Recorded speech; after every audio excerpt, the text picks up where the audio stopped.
আজকে খুব মন চাইলো বিরিয়ানি খেতে। সর্দি সর্দি লেগেছে, ভালো লাগছে না, মনে হচ্ছে ঝাল ঝাল কিছু খাই। আমি যে এত বিরিয়ানির প্রেমে পড়ে যাবো আমি জানি না। যখন কলেজে পড়ি তখন আমার কাকু বিরিয়ানি বানাতো। হ্যাঁ অবশ্যই মা কাকিমারা সব রেডি করে দিত, তখন কিন্তু বিরিয়ানি ভালো লাগতো না, আমার ফ্রাইড রাইসটা ভালো লাগতো, এটার যেন টেস্টি পেতাম না। এখন কিভাবে যে অ্যাডিকশন হয়ে গেল আমার বিরিয়ানির আমি নিজেই জানি না।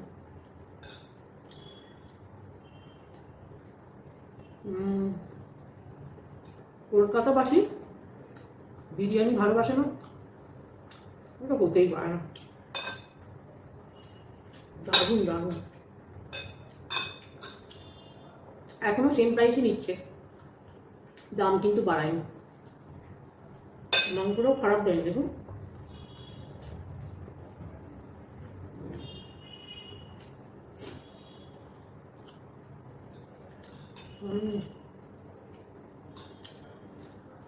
সর্দি লেগেছে তো একটু ঝাল ঝাল ভালো লাগছে, বাড়ির খাবার আর খেতে ভালো লাগছে না। এখন যদি এটা না খাই তাহলে আত্মাকে কষ্ট দেওয়া হবে, আমার আত্মাকে কষ্ট দিয়ে আমি কিছু করতে চাই না। আত্মা খাবো খাবো করতে খেতে দিলাম না, মরেও শান্তি পাবো না। তাহলে আত্মার কথাই শুনে নিলাম,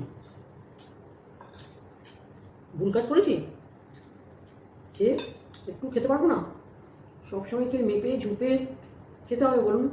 এরকম করলে কি মনটা মনটা ভরে না। ডিনার কমপ্লিট, এটা খেয়ে নিলে ডিনার কমপ্লিট।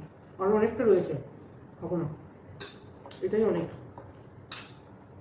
আমার জন্য। Too good too good.